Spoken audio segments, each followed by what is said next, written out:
Anything, Mr. City Manager, do you have anything for meeting follow-up? Actually, Your Honor, I do. Council had asked last time we met, I believe, as to the status of being able to visit with the members of the airport board. And we do have their commitment, at least the president and the executive director, to be here on the 23rd.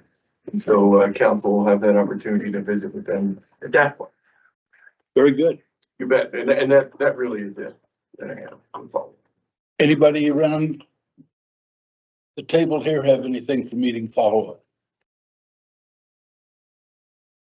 Okay, looks like we all survived the parade today, so, or most of us anyhow. You feeling lonely over there, Michael? Yeah. So I guess we will continue on then. Were you gonna set up the Casper Reentry Center presentation? I'd sure be happy to, Mr. Mayor. Good evening, everybody. It's good to be with you today. I believe it was last week as well, where council brought up the possibility of getting the opportunity to catch up with the Casper Reentry Center. And they were gracious enough to be able to come on fairly short notice and come and chat with you. This, of course, is on the heels of just having approved a new agreement with the Reentry Center as one of our partners. And so if it pleases the council, I'd be happy to invite our guests up to the podium and kind of walk us through the elements of our partnership and the services they provide our community. Wonderful. Thank you.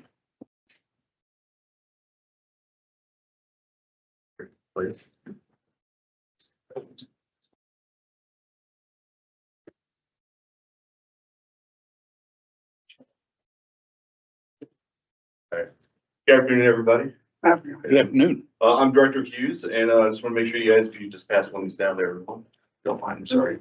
Thank you very much. We, as you know, we're invited here. We're actually really excited to come down here and talk to you, speak with you. It's because we really want everyone to know who we really are and what we really do, down by the airport over at CRT. And we're just really excited, just so you guys know that, we've definitely changed over a lot. And we got a lot of good management, and I've been in this position for about a year now, going on a year this August, and along with my team. Like I said, I'm Director Hughes. Obviously, my bosses are Francis Falk, Senior Area Manager. She has 3 different other residential programs, and Joe Williams, he's the residential VP for Geo. Those are my 2 bosses, and then I also have my staff, my deputy directors here, deputy director of security here, David Pearson, and deputy director of programs, Ms. Vivian Ledham. Yeah. Pretty sure I'm sitting the right button, but maybe not. Good now. All right. I just want to introduce a little bit of our organizational chart. We have 62 employees over there. As you tell, we're the director, and it drops down. Deputy director of programs is in charge of all the clinical supervisors, all the case managers, and our BOP program. We currently have 4 now with your guys' contract. We have 5 contracts now at the facility. 5 contracts we do have a federal BOP contract, the state contract, TC contract. We just picked up sanctions, and now this contract. So we're in charge of 5 contracts. So we're real excited about that for sure. Our current census as of today is 212. We're going to do the breakdown there. We have 3 home confinement. We have 28 for release, 12 public law, 46 inmates. We have 1 on parole, 26 probation, 51 medium, and then 11 minimum restrictive, and 34 TC, or in the TC side that are minimum. So on our TC side, when I speak TC, that means they're on a secured side, and they're 24-hour lockdown. And then on the ACC side, with the probation parole and the inmates, public law, and the pre-release, they're on the ACC side, the adult community correction side. So, so it is a big population, but we have plenty of rooms. As you can tell, we have 387 beds if we're able to fill, and currently we have 212 beds. Our building 5, which we can convert into 37 beds.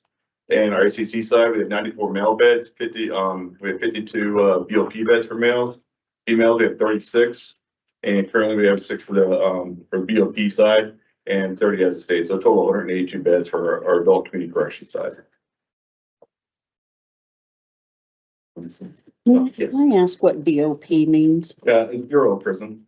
Yeah, so that's our federal contract. So our federal contract, those, they come straight from prison from us, and they just, if they, so they're there and they're straight from prison. However, if they end up, I guess, doing anything wrong, they go straight back to prison. So, but they're inmates. Questions? All right. And Therapeutic Community side, I'm with Ms. Vivian Wedham to actually explain to you. As you can tell inside your flyers, there's a flyer on to the left of the pocket, left of the box of flyer, what we actually offer, but she's gonna just talk about it just a little bit better than I can, since she's the smart one in the group. Evening. Therapeutic community, is it referring to the, clinical modality that we use in inpatient substance abuse treatment? We have 100 beds. These men are within 2 years of being paroled into the community. So we really work on substance abuse treatment, behavior modification, pro-social living, and other programming to assist our residents to go back into the community, including developing employment plans, parenting plans, etc. We have, I'm an LPC. We have 6 licensed mental health providers, LPCs. Some of them are PPCs, which means they're provisional, which means that they are within 2 years of leaving their college education. So we're really proud to be able to provide that supervision for our upcoming mental health providers. We have and also a clinical supervisor. We program from 7 o'clock in the morning to 7 o'clock in the evening, Monday through Friday. We've got a success rate of over 75% of completion, which is quite amazing for an inpatient substance abuse treatment program. You have any questions? Sorry, you said 75% who complete the program? Yes. Okay. And is that, taking into consideration anybody that, like completion, like would have to come back or, So we would not recidivism. Yeah, we have a pretty good recidivism rate. It decreased over some times. There were some changes with DOC and with our contract. We still do pretty good with recidivism. But even completing an inpatient substance abuse program, that is amazing. Because it is very strong, and that's comparing to like prison treatment programs as well as community treatment programs. I can't tell you what the recidivism rate, but I know it's considerably better for people that have completed treatment than people that haven't completed treatment. The other thing we do is I'm really proud of, and I think we're getting better at this, is to partner with our community providers across the state so that we actually have sort of a hard handoff when someone completes their inpatient treatment to go to IOP. So we're really happy with our relationship with CWCC, which is getting better, and excited about that process as well. Thank you. So I'm looking at your census page. Do you still do have some of your residents that go to like community employment? And so with that, and I'm assuming that would be on the ACC side? Yeah, that's my next slide. Yeah. Yeah. Oh, okay. Yes, sir. So That's that, coming. Yes. Okay. yeah, and then that, we also partner with the ACCs across Wyoming as well. So a large majority, up to like, I was looking at some statistics today, but up to like 40% of our residents, 40 to 50% of our residents who leave our treatment program transition to ACCs. So that's really good, that step down process for them. These are folks that have been in prison for a long period of time, some of them 2 or 3 years, but we've had people that have been in prison for 17 years to come through our program, and then step down to an ACC. So really getting these gentlemen ready to discharge and transition back into the community is our priority, and to keep them safe and to keep them sober. Sure. So one of my, and I can hold this question till later if it's, but I just have had other questions about the employment, and can I ask that now or? Oh, no, I think Or wait till- Yeah.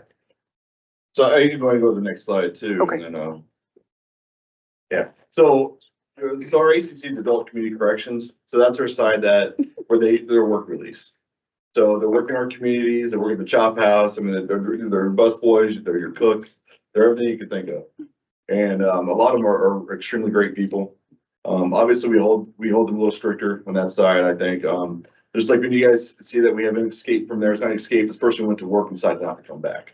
Or they went to work and decided not to come back and they're at their mom and dad's house, then we have to air them as an escape because that's just the technical term we have to use, or the abscond. But these gentlemen and ladies, they're all through our community, and we do have employment specialists. Actually, it helps them find employment also. So, and that's on our BOP side, but she also helps out the state every once in a while when they need it. We give them transportation from our facility out to their working treatment. So they also they have to continue treatment while they're there. And they miss any of that, then we do have a write-up, and we do have on the levels that they have to level up to be able to do certain things with passes or furloughs or anything like that. Yeah. So, anyway. So, yeah, I would just think that career, that work transition piece would be so important in terms of successfully transitioning back to the community. So I was acquainted with a gentleman who was this was several years ago, but he was having a difficult time, I guess, getting employment, number one, and then there were some requirements, I guess, of the facility at the time. And again, this was at least probably 4 or 5 years ago, maybe more. So maybe things have changed, but they were kind of, created kind of a competition, if you will, for his work time. And so it was interfering kind of with his work obligations and to make sure he was meeting the requirements of his sentence there. Yep. So and ultimately this person ended up returning to the honor farm in Riverton to finish out his term and then, ended up leaving the state and had other successful employment before. But anyway. So I can't really speak. Sure. But moving forward, I did know that was an issue. Yeah. And I came from a halfway house in Colorado Springs. I was the deputy director of security over there. And our number one thing here is work and treatment. Right. So if they have to, the treatment, I really want to be number one, is that they really need that treatment. But obviously they can't transition out in the civilian world or out in the real world without a job. Right. And so I think the job is number one. They used to call residents back to do UAs or anything suspected that they're doing. But now our staff, and thanks to Mr. Pierce being there for 11 years already, he understands the problems we had in the past, so he helps me out a lot. So we've talked about it, and we're not going to call people back for certain things anymore. Yeah. We want their employment to be number one because they are losing jobs for that. Right.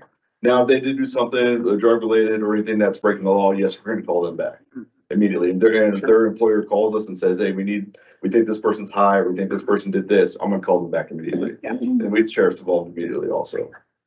So, and the sheriffs here, compared sheriffs and Casper PD here, it's I've only been here a year, but they're amazing.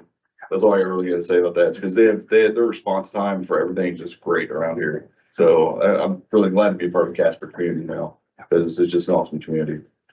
So, but with the employment and everything, it's just, we really help them a lot. And the employers, I talked to a lot of employers who blacklisted us for a while, because they're calling them back, and I go out there and I actually speak with them.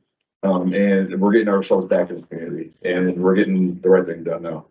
So in our hot urinalysis, they're coming back. We're 6% lower than we have been right now, and so we're doing extremely well. And it's not zero tolerance if you bring anything to the facility. I'll send you right back to prison. Yeah. So, but we have stricter rules. I was 24 years in the military, so I kind of have a higher standard than maybe the last director did. But I'm really holding their feet to the fire, and I'm trying to make sure things are going the right way out there. But I want them to be successful at the same time. Yeah. Great thing. Thank you very much. Thank you. So the federal BOP is pretty much the same thing as the state side. Other than they have different case managers, they have different supervisors, another contract. They do everything else that the ACC side does, but the only difference is they actually have an employment placement specialist that's actually embedded in that team, and they actually help them find employment. And it is hard for some of these guys to find employment, like you said. It's because Maybe because their charge was so severe back in the past and they can't do nothing, but then we will replace them. I have forgiven their debt to my facility so I can replace them over in Gillette, just so they have a better support system. But they don't have a support system, if they don't have a job for 2-3 months, that's an issue. So I'm like, hey, so what's their problem? Nobody wants to hire him because of his crime, then I will transfer them to go to Gillette. And because they have a better support system, maybe their family's there. So we definitely don't want people sitting here and just become jobless or go to the shelters or anything when they come out of my facility. So that ends our presentation for here, but any other questions, we're here to help you guys answer them. And we're really looking forward to the next 2 contracts we have. We have a sanctions contract, which is going to allow us to have females in our TC side also, which will also receive some programming. And also with your guys' contract, that's going to open us up to a lot more and more programming for those people that sit in jail twiddling their thumbs. Hopefully we can help the city out a little bit better and they can actually get some programming and figure some things out in life and they can transition better. Great. I do have one more. Do you go ahead? Counselor. Mine's just a comment. What I appreciate about what you guys do is that while it is focused in on, the criminal aspect of it and the things like that, the other side of it is that it's super important in understanding of the whole support of the individual, not only clinically, but also socially, and being able to come back and integrate back into the community, work in the businesses here. And so I've always appreciated that level of what you guys do. So I appreciate that. Keep up the great work you guys do. And I also appreciate you doing a lot of rebuilding and establishing relationships in the community. Thank you very much. Counselor Gamroth. Thank you, Mayor. Thanks, Jerry, and the rest of your team for showing up. Thank you. I was the one that asked for this to be put on a session, and I was really glad to see how quickly city staff moved on it and how quickly you guys were able to commit to it. So I really appreciate that.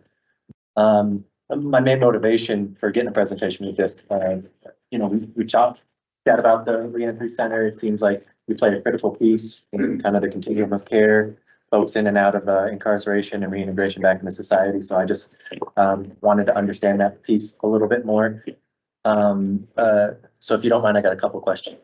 I was just curious if you have representatives at some of the, the SIM group, for instance, that I don't know if you're still attending that or not, Councilor Pacheco, but I know they are kind of taking a holistic, comprehensive approach to all of the kind of facets of care. And so I was just curious if you have representatives at that meeting specifically, but any other. Absolutely. Yes, sir. Oh, we attend the transportation meeting, the SEM meeting. I talk to Christy Ulster probably about once a week. I'm also part of, if I can't attend, I join in on Teams if I have another meeting or something happening in the facility. But we do attend every single one of those.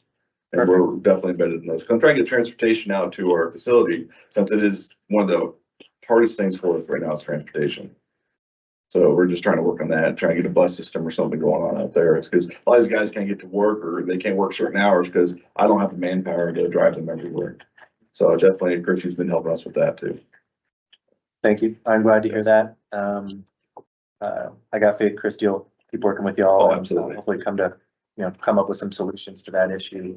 I hope you or Christy or anyone else, you have recommendations or solutions that require city assistance with. I hope you guys feel free to reach out in that regard. I was curious, you have 5 different contracts. I was curious if you have any data on how many people that stay at your facility that are from Natchitoches County or from elsewhere. I'm curious if you have any data. Definitely a bit mixture, but we get those. So it's definitely a huge mixture, but I can get that data for you. Okay. Absolutely. Thank you. I would be curious, it kind of ties in with the transportation question. It's definitely an aspect of treatment at Central Wyoming Counseling Center with treatment at Wyoming Behavioral Institute. We have a level of services here, and my guess is the reentry center would, qualify as one of those where it's just, there's few places in the state where you can receive this level of service. And so my understanding is that reentry center, probably like CWCC and WBI, we're getting people from all over the state, potentially maybe even out of state, I'm not sure, but I would just be curious to know more about what that mixture, what that demographic looks like, and then also what those plans look like when you have somebody graduating out of your program, out of your facility, their home city, their home county is somewhere else than city of Casper, County. I'd be curious to know what that transition program looks like. How are those folks getting back home?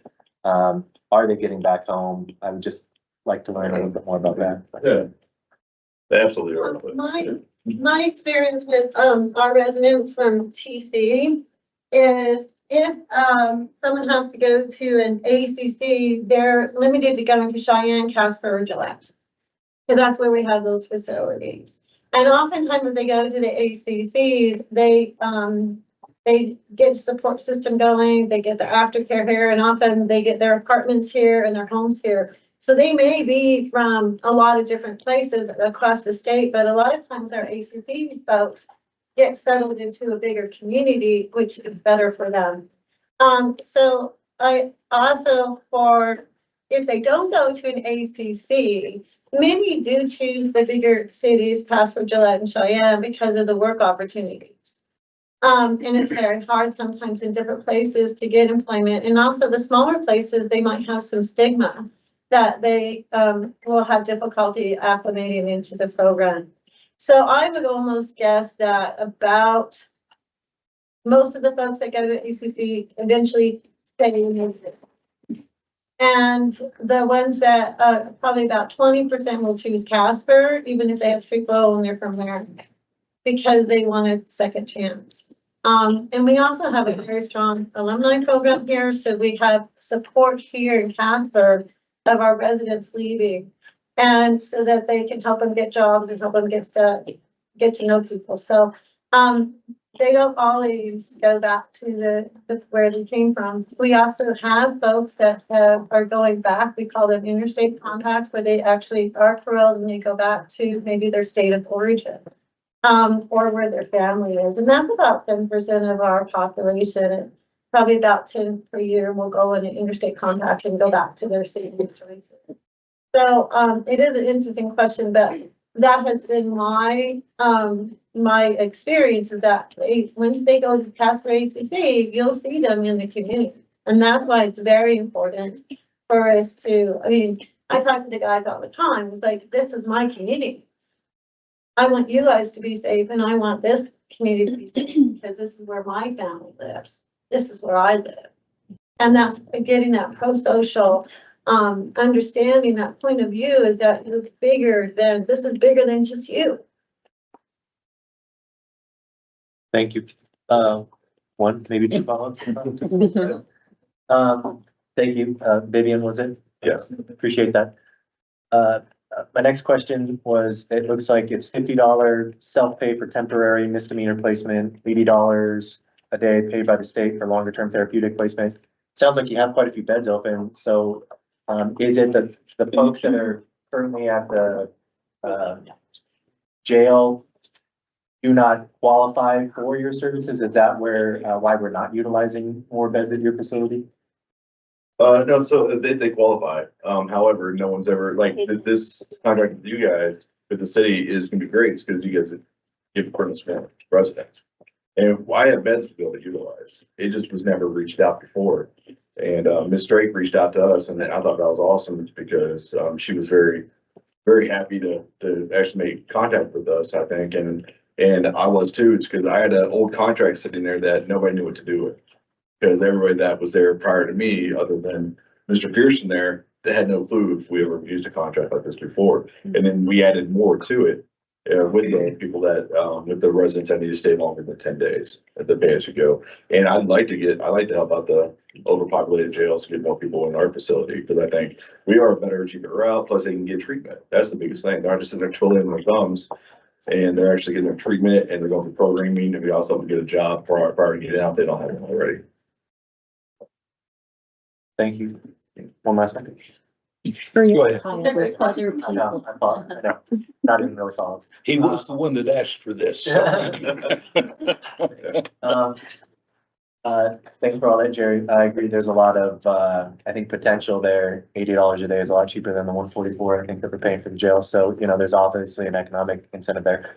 This is all really helpful information. I'd be curious if maybe we'd be able to orchestrate some sort of tour of the I facility. was about to invite you guys to it for any time you want. Perfect. We've had the governor there, but everyone I could think has been there before. We've had people, 20 people come to tour our facility, and I know Dave loves giving tours and Ms. Wedham, and when you guys come to the therapeutic community side, the actual house, the residents give you the tour. Which is the best part of it. You can see the top 5, they'll explain everything they do, and they can tell you a story about themselves too. So we're ready for tours anytime you guys wanna come by and, stop over and see the facility.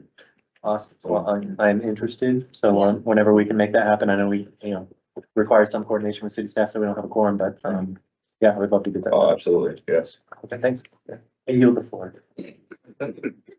Just, were you gonna have any comments or anything, Amber? I'm good on this one. Thank you. I think everything that I Okay. was wondering about has been answered. Very good. Michael? Thanks, Steve. I think you basically answered my question. My question was about the facility and what your feelings were about, your capacity to maintain and, because I know that just has such a, impact on morale and attitude and everything. So, if we get to take a tour, I'd definitely love to do that, but I just wanted to say thank you to you and your staff for what you do. Well, absolutely, thank you very much. Vice Mayor? So I think that, I guess I have a question. These, I think predominantly are going to be shorter term stays. And so do you have programs designed to start working with people that might be only there for a week or two? Or do you just kind of just toss them in as the program is proceeding and then they just jump in and out as it's happening? So our plan is if they're just there for the 10 days, they're just going to their work release. So if they need a little bit of the program, we can offer the alcohol program or something like that, whatever they need or anger management. It'll just be a shorter version of it. And with Ms. Wedham's experience, she'd be able to shorten some of those programming for those individuals that need the shorter stay programming. And but if those individuals are working late hours, things like that, we do offer MRT in the evenings, and we can offer more programming as it comes. It's essentially case by case. So if we have a resident that comes to us and they're there for DUI, yes, we can help them out as much as we can. If they're there longer than 2 weeks or 10 days, we definitely can throw them some programming and help them out wherever they need help. That or point them to a direction or get them started in the community with the program outside the facility, and that way they can still attend it when they're out. Okay. There's definitely no wall we can't breach. We'll figure it out. Any other questions? Oh, Mr. Mayor, Councilors, I just wanted to confirm, so I did talk to Christy Oster prior, and they have been very engaged with the SIM program. Transportation specifically, I know Ms. Becker, city staff in charge of transit, has been involved in those discussions, so we're actively exploring ways to partner, especially on other programming opportunities, but transportation does seem to be a huge hurdle, and I think that there's a lot of people working collaboratively to try to solve that. So just to kind of close that loop. very good. Thank you. I guess I just have a question about some of the settlement money and wondering, I mean, we were gonna put out that MOU, I think, if I recall, between the county and the city, and maybe that would be an opportunity for some funding to support transportation to services like this. I don't, For the, I'm kind of wondering out loud, I guess. are you talking about The opioid settlement money. Would it pay for transportation? Mayor, councilors, it very well could. There's an exhibit to that settlement that outlines the potential uses. I can tell you where it currently stands. You know, we've put together an MOU, we've sent it to the county, everything seems to be on board. We just haven't gotten any kind of inertia to move forward with the county on that. I get inquiries probably 3 or 4 times a week. So I know that there are some shelf rating programs that could step up and utilize some of that money, and this could certainly be one of them, depending on what council decides. It'd just be worth keeping your eye out and keeping our conversation go, or communication open. Thank you. Anything else? We thank you greatly for coming here and explaining the situation, and we greatly appreciate the offer to come out and take a tour of the facility. I think it's had some bad stigma in the past, and I think it sounds like you folks are overcoming that, and that's wonderful. Thank you, man. Thank you. Anything else? I think we're good. Thank you very much. Thank you. You bet.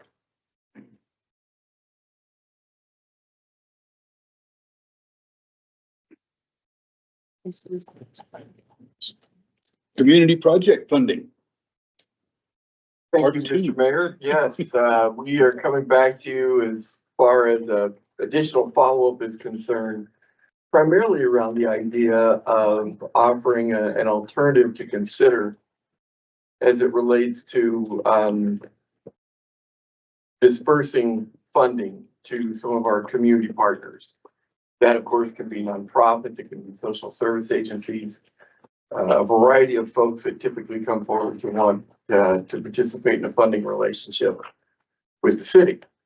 And so, if it pleases the council, I'd like to defer the discussion to Fleur to walk us through some of the details of a proposal that we would offer for you to consider and provide some feedback on.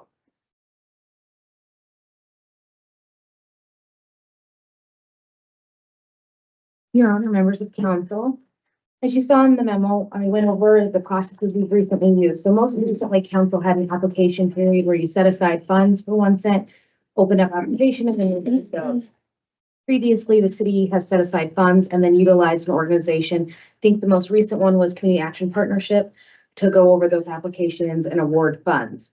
Similarly, a few years ago, I think this was our second cycle, City Council transitioned the community promotions funding, which is from the general fund, to be done with Visit Casper. So we contract with Visit Casper to give out those funds, and council has a small committee that sits with Visit Casper, a small committee from their board, to go over those applications. So by looking at all of these past models, staff is suggesting a new model, which would utilize another organization, which could be chosen by RFP to award, contract, and fund other nonprofits. Council could put restrictions on those funds, how and what should be funded, what could legally be funded, and then require a small council committee, similar to a Visit Casper agreement, to be on the review panel for those grant applicants. Staff believes that this would allow council to still be able to oversee the process and accomplish their goals, but make the process more efficient. So at this time, I'm here to answer any questions and take your recommendations. Councilor Pacheco. I think it's a brilliant idea. I think it's gonna streamline stuff. I think it's gonna create space for the staff to be able to help with that and the committee, but also the smaller group of city council members can be a part of that to help bring direction back to the council. And it won't be quite as bogged down. I think it's brilliant. So I'm a huge supporter of it. I think we should go with it.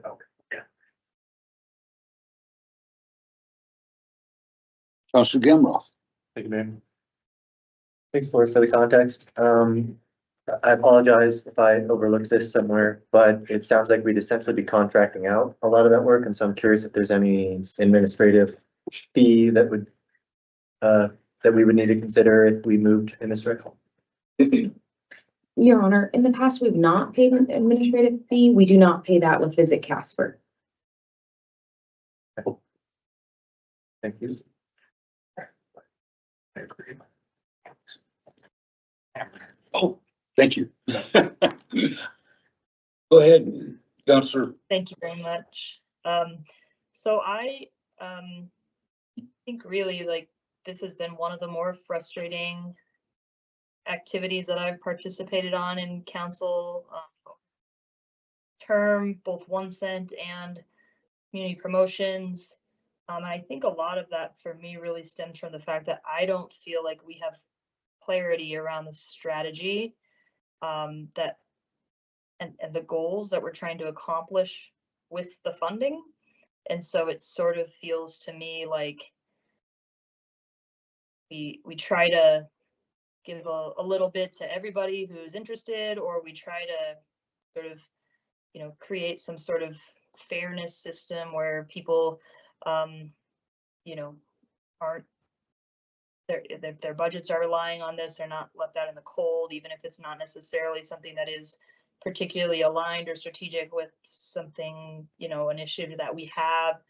And so, and I think that it's a really sort of a complicated thing, right? When we start to dole out money to organizations that are not internal to us, there we have a lot of oversight. We have a lot of ability to ask questions and get a lot of information. And I feel like I have yet, for any of these endeavors, really felt like I have good information about what the impact of the funds are. I think I know what they're going to. I think that organizations do a good job of describing how they'll use them. But in terms of the impact, in terms of sort of the holistic look at what we're trying to accomplish as a city, I feel like it gets a lot more murky because it sort of gets distributed across a wide array of initiatives and projects. And so I don't know if this recommendation addresses that. And what I think and I'm not opposed to this recommendation, I do think like part of the reason that it has been so frustrating is that it takes so much time. I think it takes so much time because there's not clarity around that strategy. And so we sort of go back and forth and we end up kind of trading horses. And it's just, to me, it feels very messy. And it doesn't feel, you know, I get to the end of it and I don't feel like, okay, yes, we make great decisions and I really know like what we've done with that money and how it's going to impact the city. And so I'm not opposed to moving in a direction where we're kind of starting with a smaller group to have some of that conversation. But I don't know how to build that model or any model to address the broader concern that I have had, which is I think that all of this should involve a higher degree of conversation and strategic direction and leadership coming from the council itself as to like what we're trying to accomplish and what the impact we're looking for from these funds. And so that can probably become part of this new model. But to me, that's the crux of the question is how do we have that conversation and make that decision at the council level so that we can communicate clearly what the intention is so that we get more clear impact from the fund. So I guess like I keep, and maybe I'm just like looking for a holy grail or something that doesn't exist, but I think we've made small changes kind of along the way to sort of address this. And I still find myself sort of feeling like I'm in the same boat as we were the first times that we've tried to have these conversations. So I think maybe it's a strategic conversation at the council level that can then get relayed to, you know, the small group that's going to carry forward the task of deciding where the money goes. But whatever direction we go, to me, that's the heart of the issue and like where I feel like the mechanism is not delivering for me what I want it to deliver.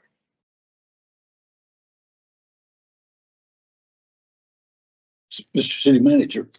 Mr. Mayor, in conjunction with Councilor Pollack's comments, you know, certainly I think the relationship that Ms. Tremmel is proposing could include a more stringent reporting relationship wherein that third party partner would have the responsibility of coming back to the council and reporting perhaps on a quarterly basis or whatever that might be to represent whether or not the dollars that have been invested and the awards that have been made and so on are precipitating the outcomes that council's looking for, or at the very least, the outcomes that have been purported to be achieved as a result of the investment. So in my estimation, that could very absolutely be a part of the relationship, the expectation that this third party would be required to provide. Thank you. Jai. Great thoughts. Maybe just building off Amber's, what Amber was sharing. I'm not opposed to this either. And I also agree that strategy should lead. And I guess, I mean, what I feel like I've really been observing is that there is an opportunity here with particularly these funds that are connected to the community, but still really that support organizations within our community, but are still very integrated with what the city is responsible, and we talk about the social fabric, but that's not really our gig. And so it's a way to kind of build those relationships. And I guess my observation is that there are 3 issues that I'm seeing council and the city engaged with that are really in close partnership with city organizations. And that's around homelessness. We've got our homelessness commission. We've got the substance abuse, what was formerly SIM and is now NCSJ. And then we've got some of the more recent issues that we've been facing around youth violence. And I just feel like there's a connection between those issues that seem to kind of be surfacing in our community. And there might be an opportunity for us to consider a strategy around how we address those from the city in partnership with the community, and then use these funds to support our mutual objectives. And I think that if, that's an idea, I don't know if it's the right one, but to me, it seems like there's a real opportunity because those groups are already formed. We've got Blue Heart, we've got SIM, we've got the Homelessness Coalition, and there's a real opportunity to really boost that strategy there if we want to integrate. And obviously it's important to the city because we're showing up at those meetings, and they're part of our role in providing a safe and secure environment for our community. So it's a little bit of an aside. I think it's fine for us to, I think more than viewing it as an outsourcing of how we deliver these funds, I think it's actually a welcoming in of our community partners who actually have additional insights into where funding is going, where are the gaps. And I think a partnership between the city, a couple or a few council members who work in partnership with whoever responds to that RFP, I think that actually is highly strategic because I think we do have different vantage points when it comes to understanding where the opportunities are for actually making that money have an impact. So I just to say, I mean, essentially, I completely agree. We need a clear strategy. And I think that this is totally fine. But let's make sure that in putting out the RFP and engaging with people who might respond, let's make sure that they're the partners who are in place to help us have that clearer kind of broader view of what's going on in the community. I will make a quick comment and then, oh, you back again, Amber? Okay.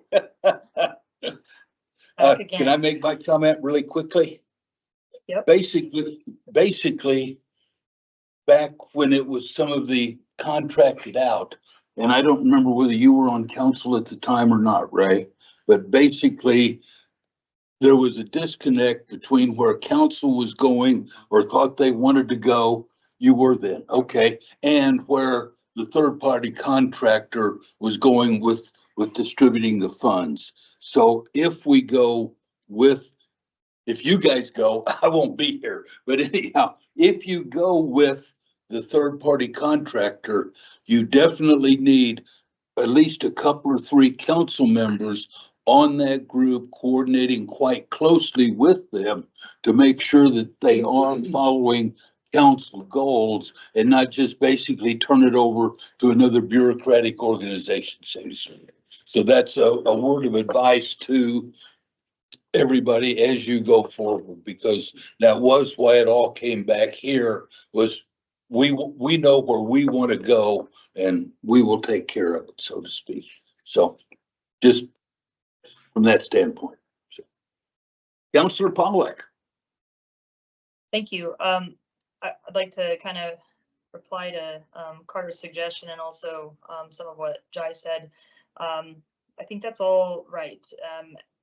I also think like we already have reporting requirements that seem quite shallow to me in terms of what do we learn from the efforts that were put forward. And what we learn is how many people did you serve, and what did that tell us?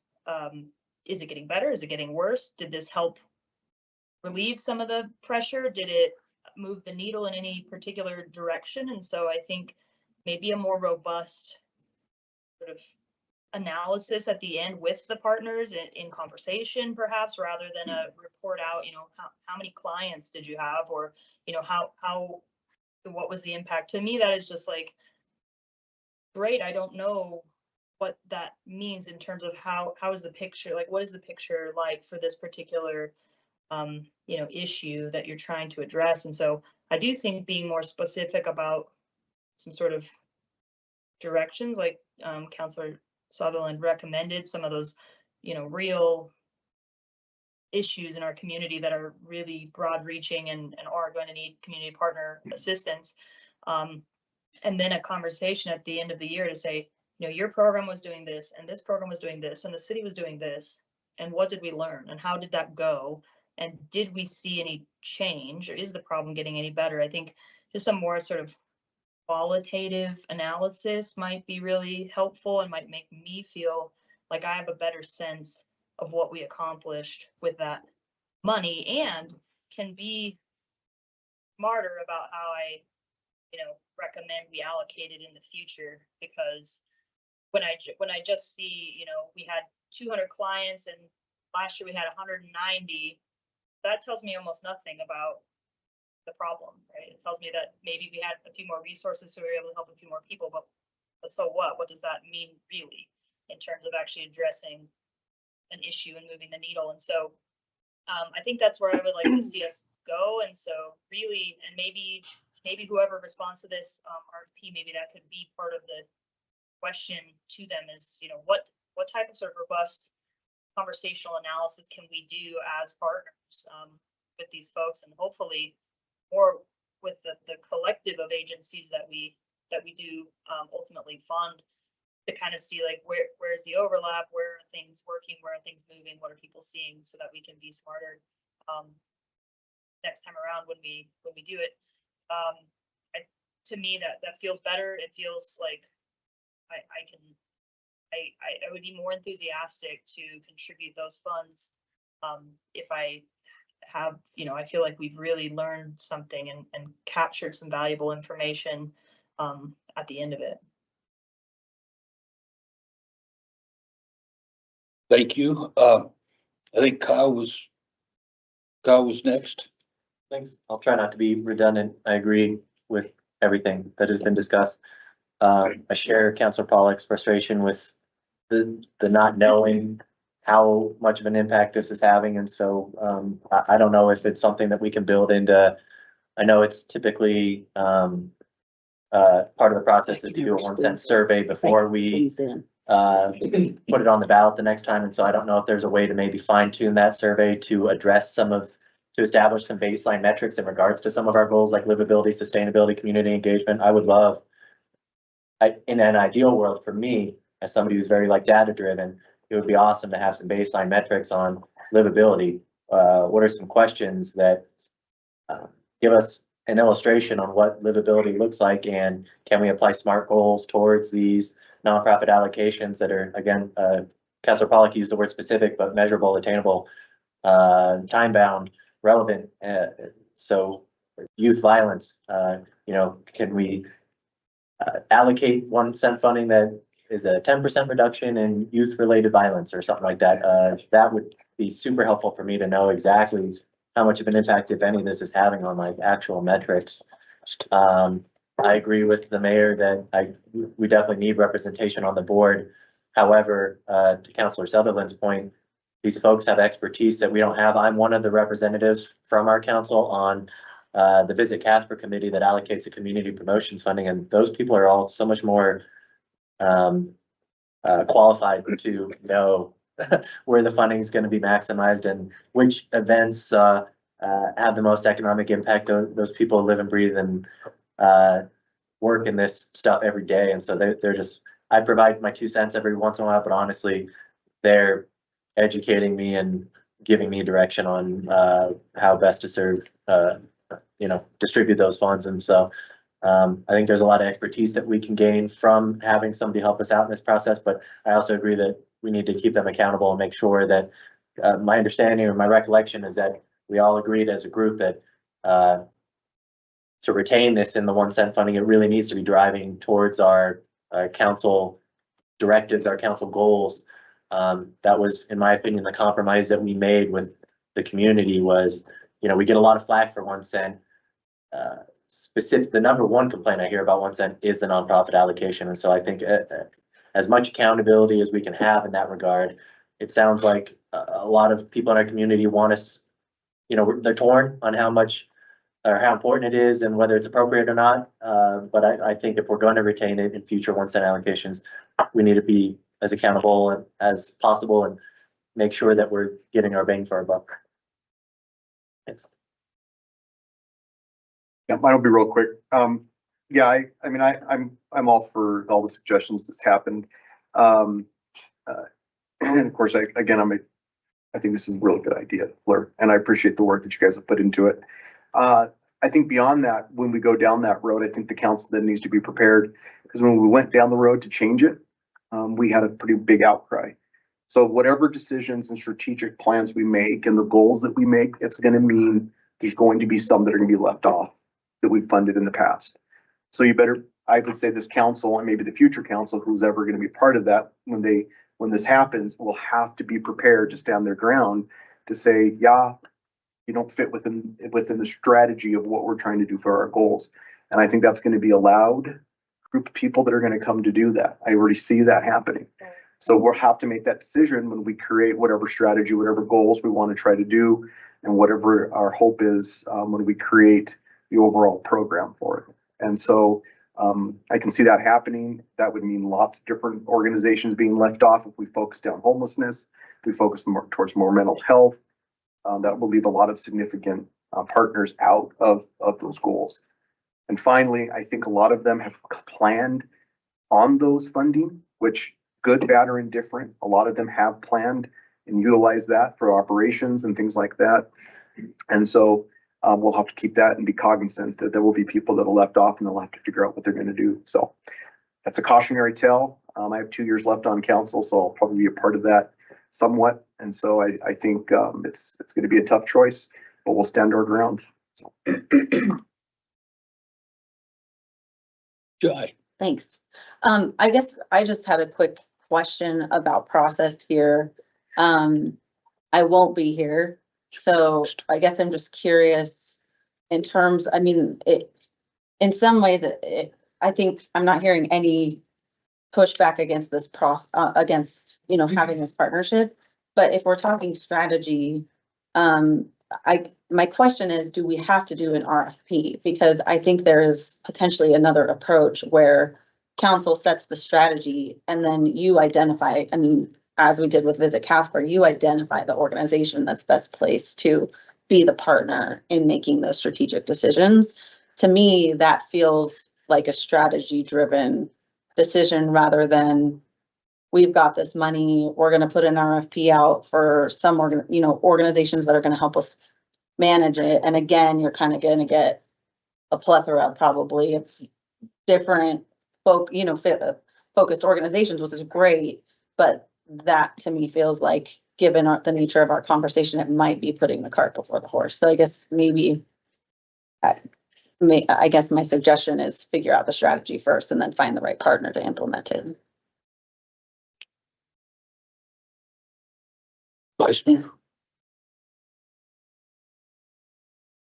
So I'm going to just kind of go back a little bit because I need some explanation. So I remember it was very cumbersome when we were doing this on council to begin with. And then we thought streamlining it and having Visit Casper with, it's just you and Amber, correct? That's on that board. Sit on the board and then they decide how to distribute the money, correct? So is this different than what we did with Visit Casper, or we're just looking to renew another contract? Your Honor. So this is different. So that's community promotions. So that funding is just 25,000 from our general fund, which we give out to agencies who are bringing events that bring people or kind of economic drivers into the city. This new process we're talking about is for community projects for the 1 cent funding. So that's funding that's traditionally gone to nonprofits for items such as it can be capital or operational or any of those, but not typically for events. And then it's a larger pool of funding. So last time it was for the 4-year cycle, you set aside 2.25 million. So they're two separate processes, two different funds. So general fund and then 1 cent funds that we use. So what we're suggesting is a similar process that we're using with Visit Casper, but for the 1 cent and using a different organization potentially based off of who applies for the RFP, or if we went with Councilor Sutherland's suggestion of using the strategy to determine. So I've got all of that, but just clarify for me, when we pull down and the amount that we sat here and then we awarded each organization X number of dollars for whatever, and then decided not to award those organizations. So that money is not, we're going to still give that to them, but then you want somebody to, explain this to me, like. I Do I feel like flip a we- coin to see who wants to answer We this split one? the money, so that's why I'm trying to figure out why we have an organization now that we're wanting to, after we already allocated the money. This would be for the next cycle. Everybody. Got it. Okay. The light bulb went on. Very good. Thank you, Kyle. Appreciate that. 1 cent 18, got it. Very good. Absolutely. We're talking about, All right, yeah, we're got it. talking about what's gonna happen in 2 years. So trying to get ahead of the game is basically what we're talking about. Okay. Correct? We were to be ahead of the game, but. Yeah. So let's see. That was Lisa. Mike. Thank you. So I'll be quick, because I know we're close to the end of our time here, but I do like this idea. I think it's a good idea to have a third party. I think it's just in the interest of time, that makes sense. And I think though what it's gonna take is some pretty clear guidelines, as we talked about, from us about what that third party, what their task is to do. And again, I know we've asked for proposals to align to the city, to council goals. I don't recall if we've always checked for alignment to like the state statute. I think because that to me is kind of the fuzzy part. I don't know if that's in the application process or not, but to me, and I appreciate you putting that in the memo, Fleur, about those 5 guidelines from the state statutes, because to me, there are some that they're really not standalones, but standouts in terms of, for example, I think of like the senior center, the Nicholas, they're city-owned properties, and those are 2, there may be more, but those are city-owned facilities, publicly owned facilities that we have a vested interest in maintaining and improving and keeping serviceable. Whereas others, the funding maybe goes towards services. And I think that's the type of data that we're looking for. I don't know, on a facility, the project is going to be to buy a new roof or buy HVAC or do something like that. So I'm not sure what kind of data we're looking at, which kind of brings me to my next point, which is that kind of what I hear us saying is looking for some measures for accountability for those funds, and kind of that reporting and sharing the data, sharing the results. What impact did the project have that are measurable, which that is a whole field of science and study all by itself. And so the only way I feel like we're gonna improve that is a couple ways, is by perhaps providing some either a resource or some very, very clear guidelines about, okay, these are the hazards you must report. Because that's what, project evaluators do. They help identify what are the clear cut data points, measures, the indicators that are measures of success. And then secondly, I would encourage us to consider modeling that by, and I've mentioned this before, about having, and Kyle kind of touched on this, about some measurable goals ourselves around our council goals. And right now our, you know, the three goals are, they're fairly broad and they're not bad. And they have some pretty clear, you know, strategies and action steps that need to be completed. But I would encourage us to think about, do we have any metrics that tell us about livability? Do we have metrics that tell us about sustainability? Metrics that, you know, engagement, you know, that type of thing. I think we do. I think it's, you know, we have to kind of look for them and making sure that they're authentic and not, you know, just pie in the sky kind of irrelevant data. But anyway, that's my 2 cents. I think with clear guidelines and around the council goals and around the state statutes. And I would like to see us, one thing as part of that is kind of perhaps putting more definition for those 5 criteria that Fleur mentions here in the memo around the state statutes. What does that look like? What does that mean? In you know, maybe the statutes provide more clarity that we can include just not only for ourselves, but for the applicants. And then having those clear definition of the measures that their projects are going to provide us that show alignment, that are aligned to the council goals. Thank you.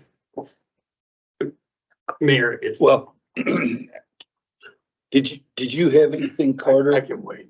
Well, I didn't, because you and Fleur were both, and I didn't know which one, and I wanted to come back if you had something, and then I would go to Eric, or we can No, I flip can wait. flop either way, because I was fixing to wrap this part of it up, so that's why I was wanting to make sure. Sure. So, Yeah, Mayor, Council, just to be very brief, I do review all of these for legal compliancy and really some of these sideboards are contained within the state constitution. So in answer to your question, no, there's not a lot of detail that we get from that document. And so we, you know, use our best, you know, resources to ascertain whether or not they're legally compliant. I think there is a pretty broad swath where we can kind of allocate if that's council's desire.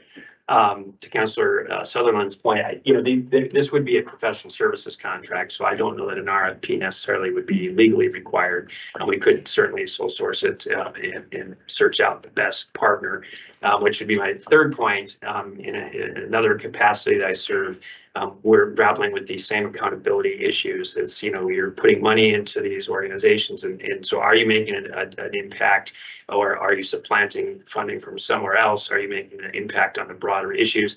And I would submit that would be something to consider when choosing a partner to help with this, because I'm thinking, and Carter can tell me I'm wrong, but I'm not sure which staff we currently have would have that expertise and be the bandwidth to do that deep dive into the impact. So we 100% agree. It starts with the strategy, strategic goals from council, and then who we partner with, I think would be absolutely key to making it work. Yeah. Okay. Just following up on that too, I think the allure of an impact evaluation is high, so is the cost. And I think there's a lot of philosophy in, you know, the grant making, or the, you know, essentially this is a grant program, that really tries to find a balance between not creating a barrier to actually getting the work done. So I think, I would just advise that when it comes to building out those requirements,